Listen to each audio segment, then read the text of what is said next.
L'invité business avec Banque Populaire Grand Ouest et sa banque d'affaires de proximité autochtone.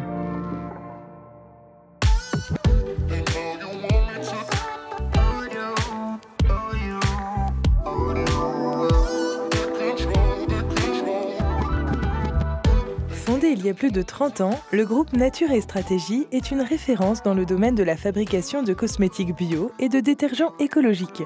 Le groupe, engagé en faveur de l'environnement, emploie 180 personnes. Leur gamme de produits, distribuée dans les magasins bio, la vente à domicile et les instituts de beauté, a permis d'atteindre un chiffre d'affaires de 30 millions d'euros. Samuel Gabory, président du groupe Nature et Stratégie, est aujourd'hui l'invité business. Bonjour Samuel Gabory. Bonjour Clément. Merci beaucoup d'avoir accepté notre invitation dans le fauteuil de l'invité business. Avec plaisir. Alors Samuel Gabory, en 2000, vous reprenez l'entreprise qu'a créée votre maman 15 ans auparavant. Tout à fait. Soit en 1985. Est-ce que finalement créer cette entreprise cosmétique bio, parce que c'est ça dont il s'agit, créer ça en 1985, c'était quoi? C'était pionnier, courageux ou inconscient?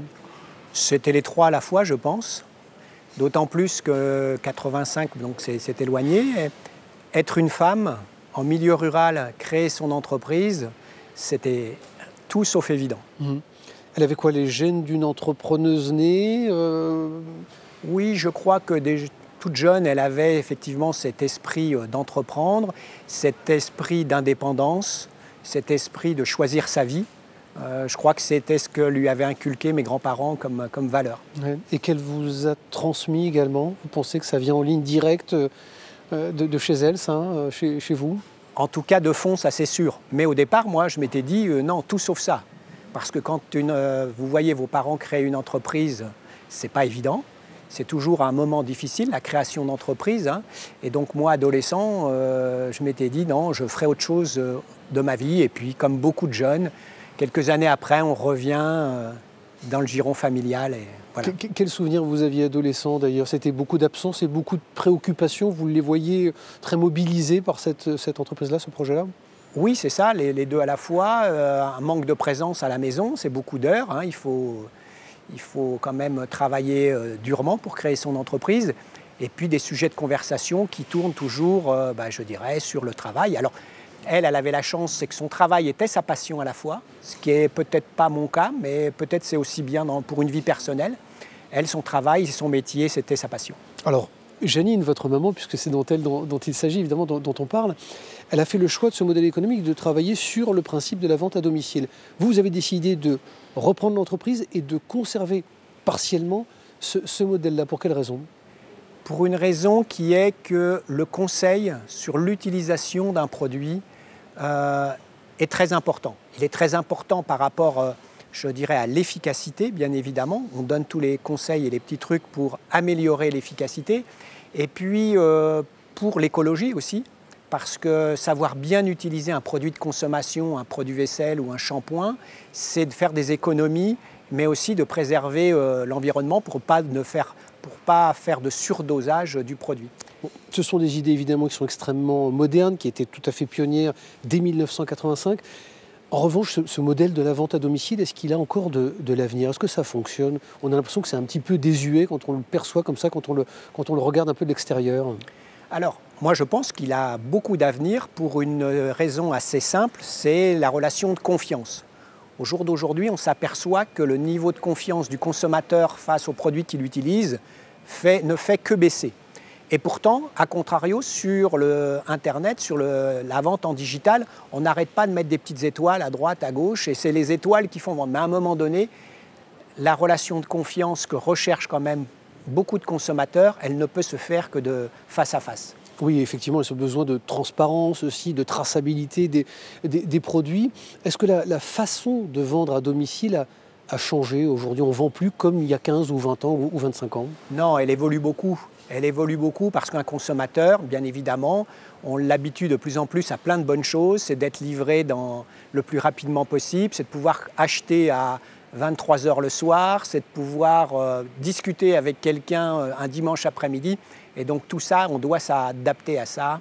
et faire en sorte que nos clients puissent aussi en vente à domicile avoir ce service. Vous avez réussi justement à embarquer sur ces évolutions de façon de travailler les 600 collaborateurs ou collaboratrices sur ces modifications, ces évolutions-là? Alors c'est un long travail, je dois dire, qui a démarré il y a plusieurs années maintenant, que le Covid a accéléré, parce qu'effectivement, ne pas voir le digital ou la vente sur Internet comme un adversaire, mais plutôt comme un allié, ça nécessite de la pédagogie de la part de l'entreprise et de la marque pour que tout le monde s'y retrouve. Ouais, Samuel Gabory, je disais, collaboratrices, collaborateurs, essentiellement des collaboratrices.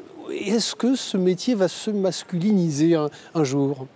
Alors aujourd'hui, essentiellement des collaboratrices. Nous avons sur une force de vente de 600 personnes, une dizaine d'hommes qui travaillent plutôt très bien, ça c'est clair. Après, je dois dire que non, ça reste la notion de bien-être, de santé reste encore une préoccupation peut-être un peu plus féminine que masculine. Voilà. Et vos clients, ce sont des femmes ou aussi des hommes qui consomment vos produits ou qui achètent vos produits pour la famille? Alors ce qui est marrant, c'est qu'en vente à domicile, effectivement, ce sont plutôt des femmes, alors que la marque et les marques que nous avons en magasin spécialisés bio, là, ce sont plutôt des hommes qui achètent nos produits. Alors on le disait, en 1985, votre maman Janine avait été pionnière.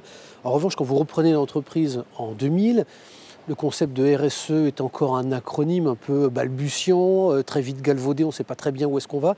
Comment est-ce qu'on fait pour rester crédible, audible et compétitif dans un environnement de greenwashing, de communication greenwashing un peu permanent? Comment est-ce que vous faites la différence chez Nature et Stratégie? Oui, je crois que vous appuyez sur le sujet sensible, c'est comment être audible.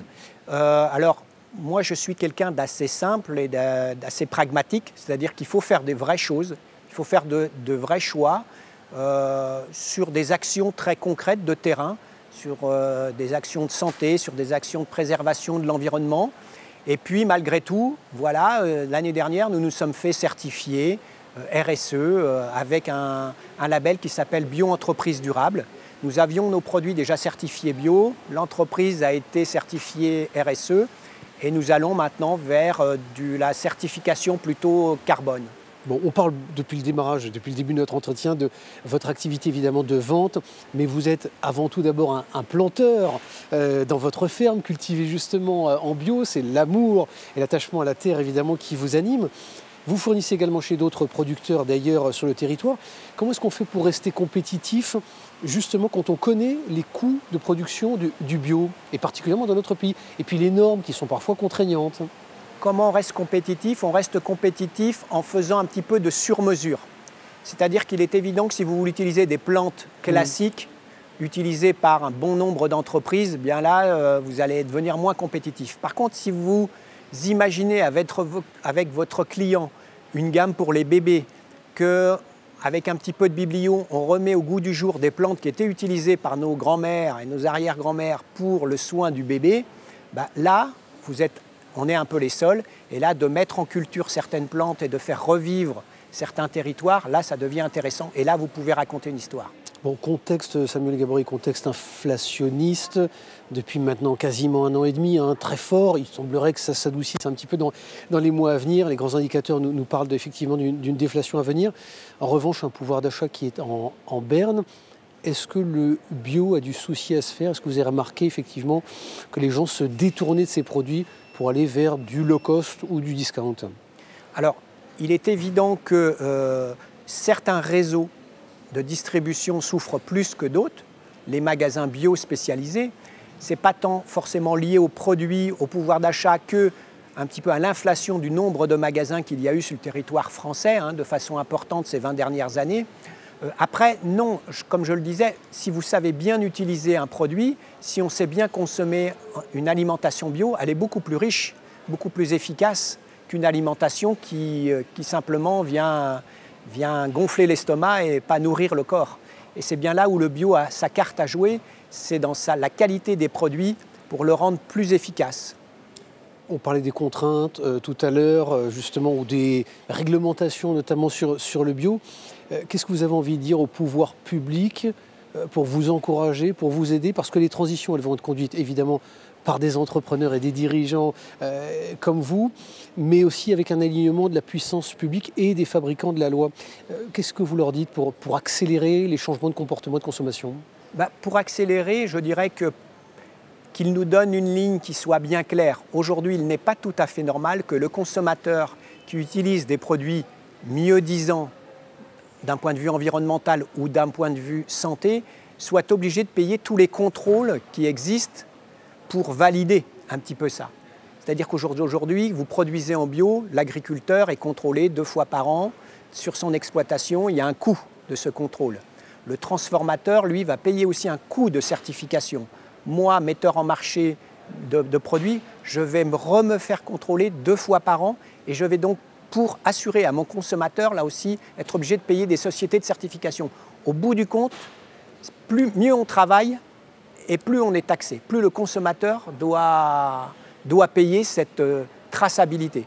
Alors que celui qui est en conventionnel n'a rien à prouver, il n'a rien à dire et donc ça ne coûte rien. C'est le résultat, selon vous, du lobbying des grands industriels qui n'ont pas grand intérêt à vous voir émerger, pardon de le dire comme ça, de le formuler comme ça, mais c'est ça le sujet ? Oui, je crois que le bio souffre un petit peu d'avoir sorti la tête de l'eau, d'avoir pris des parts de marché et d'avoir intéressé un bon nombre de multinationales. Et à un moment donné, voilà, c'est compliqué de faire du bio. Est-ce que tout le monde peut faire du bio ? J'en sais rien, c'est peut-être pas non plus souhaitable. En tout cas, celui qui fait du mieux-disant, il faut le laisser s'exprimer. Parce que le bio a aussi mis en évidence, a fait monter le niveau d'exigence du conventionnel. Et ça, c'est important et intéressant. C'est ce qui vous anime peut-être pour terminer. Je parlais évidemment de ces convictions très fortes que vous portez chevillées au corps, qui viennent sans doute de cet héritage maternel qu'on évoquait au début de notre entretien.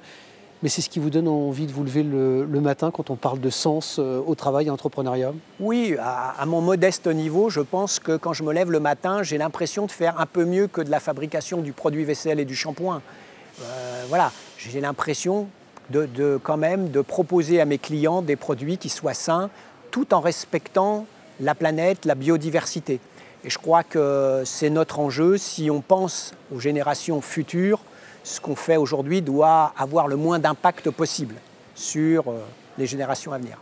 Merci beaucoup Samuel Gabory, merci d'avoir accepté notre invitation dans le fauteuil de l'invité business. C'est moi qui vous remercie.